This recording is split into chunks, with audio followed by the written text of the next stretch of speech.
आज हम बात करने एग्जाम लागू होने को लेकर क्या अपडेट है। और कोर्ट केस की वीडियो आप सभी ने काफी स्टूडेंट ने देखी होगी और जाके देख लेना।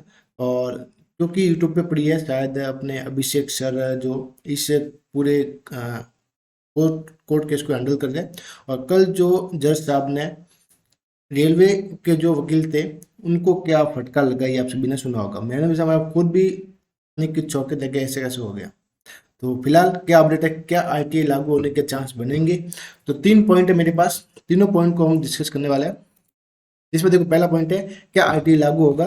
दूसरा, आईटीआई लागू हो या नहीं हो, रेलवे ने अपना काम कर दिया, ये बात सच है। तीसरा पॉइंट है टीचर को भी कोई मतलब नहीं है आईटीआई लागू हो या नहीं हो। और होगा भी तो भी टीचर को, देखो अगर हो गया तो भी टीचर को तो फायदा हो गया, और नहीं होगा तो भी टीचर को तो फायदा हो गया है। अब देखो, सबसे पहला पॉइंट है आईटीआई लागू होगा या फिर नहीं होगा। देखो, जिस तरह से कल जो कोर्ट केस की अपडेट देखी गई है, कोर्ट केस की अपडेट देखी गई है, उसमें लगता है कि 90% चांस है कि आगे आने वाले ईयरिंग में आपके चांस बन सकता है कि आईटीआई आईटीआई लागू हो सकता है। 90% चांस तो ये बनता है। और दूसरा पॉइंट है कि आईटीआई लागू होने के बाद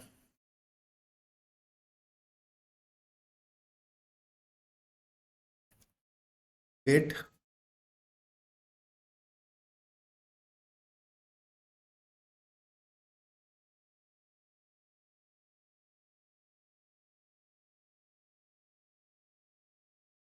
होगा या रेलवे ने अपना काम कर दिया। इसका मतलब ये है कि देखो, अगर आईटी लागू हो गया तो फॉर्म तो फिलअप सभी हो गए हैं। और जब रेलवे ने फॉर्म फिलअप करा दिए हैं तो रेलवे को सारा पैसा भी मिल गया है, यानी कि सभी ने अप्लाई कर दिया, चाहे वो 10th पास हो या फिर आईटीआई पास हो। यानी कि 1 करोड़ आवेदन हो चुके हैं। और अभी अगर जैसे कि आईटीआई लागू हो जाता है, कोर्ट की तरफ से फैसला आ जाता है कि आईटीआई लागू होगा, तो रेलवे बदलाव करेगा कि जो पॉइंट मैन की पोस्ट है उसमें सिर्फ 10th एलिजिबल होंगे, और बाकी की पोस्ट में आपके जो है टेक्निकल की पोस्ट है उसमें आपके आईटीआई लागू होगा। इससे ना रेलवे को नुकसान है और ना ही रेलवे ने कुछ किया, यानी कि जो रेलवे ने किया वो अपने कोर्ट केस के यानी कि जज साहब के जो फैसले के ऊपर निर्भर होकर ये फैसला लिया है। मैं आपको सिर्फ एक आइडिया बता रहा हूँ कि सिर्फ रेलवे ने अपना काम कर दिया है, यानी कि आईटी लागू होगा तो रेलवे को कोई नुकसान होने वाला नहीं है, रेलवे को फायदा ही है, क्योंकि रेलवे के पास सारा पैसा आ गया स्टूडेंट का। अब पैसा वापस तो मिलने से रहा, स्टूडेंट का एग्जाम देंगे तो उनको वापस मिलेगा। अभी रेलवे से कोई मतलब नहीं है कि अब आईटी लागू होगा तो भी रेलवे को कोई नुकसान नहीं है, और अगर रेलवे आईटी लागू नहीं होता है तो भी रेलवे को कोई नुकसान नहीं है, यानी कि रेलवे को दोनों तरफ से फायदा मिल गया है। नेक्स्ट, तीसरा पॉइंट है टीचर को भी कोई मतलब नहीं हो, नहीं आईटी लागू हो या नहीं हो, यानी कि अगर मान लो अगर आईटी लागू हो जाता है तो काफी टीचर होंगे जिनका तो कोर्स कोर्स बिक गया होगा। और कोर्स बिक गया होगा, काफी काफी टीचर ने यह भी बताया होगा कि एग्जाम डेट आपके 3-4 महीने बाद आने वाली है, तो जल्दी से आप इस कोर्स को परचेज कर लो।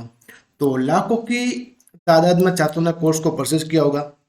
और अगर उसके बाद अगर आईटी लागू हो जाता है तो टीचर को तो उनका पैसा मिल गया। अब तो ऐसा तो नहीं है कि वो टीचर वापस उनको पैसे वापस दे देंगे, और वो सबके पास अपना अपना बहाना होगा कि हमने तो जो कोर्स लिया था वो 10th पास के बेस पे आपको कोर्स बेचा था।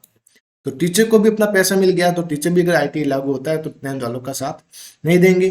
और रेलवे को भी अपना पैसा मिल गया तो वो भी अब कोई बदलाव करेगी नहीं अगर आईटी लागू हो जाता है तो मुझे उम्मीद है कि आप सारी बातों को समझ गए होंगे, इन 3 मुख्य पॉइंट को, कि रेलवे को भी कोई नुकसान नहीं है और ना फायदा, तो रेलवे को दोनों तरफ से हो गया, रेलवे को कोई नुकसान होने वाला नहीं है।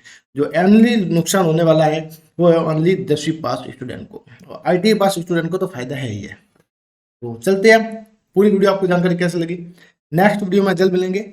जय हिंद, जय भारत।